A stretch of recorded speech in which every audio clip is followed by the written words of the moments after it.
తిరుపతిలోని శ్రీ కపిలేశ్వర స్వామి వారి బ్రహ్మోత్సవాలు వైభవంగా సాగుతున్నాయి. మూడో రోజు కపిలేశ్వర స్వామి కామాక్షి అమ్మవారి సమేతంగా సోమస్కంద మూర్తిగా భూతవాహన భక్తులకి దర్శనమిచ్చారు. వాయుసేన ఆలయం నుండి మొదలై Kapilatheertham road, Annarao circle, Vinayaka Nagar quarters, Hare Rama Harikrishna గుడి, NGO colony, Alipiri bypass road మీదుగా తిరిగి ఆలయానికి చేరుకుంది.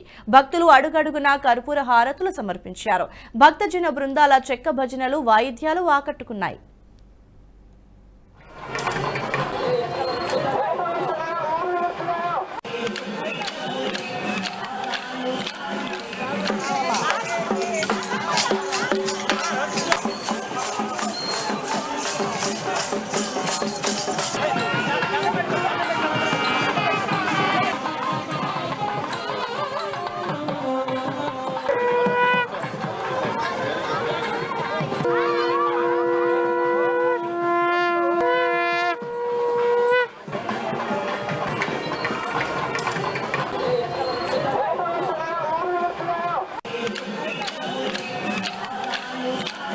ఈ వీడియో మీకు నచ్చినట్టయితే లైక్ చేయండి, 10 మందికి షేర్ చేయండి. అలాగే కామెంట్ల రూపంలో మీ అభిప్రాయాలను మాతో పంచుకోండి. Nationalist hub group of channels ను సబ్స్క్రైబ్ చేసుకుని తెలుగునాట జాతీయవాద జర్నలిజాన్ని ప్రోత్సహించండి. ఈ వీడియో కింద ఉన్న బెల్ ఐకాన్ పై క్లిక్ చేయడం మర్చిపోవద్దు.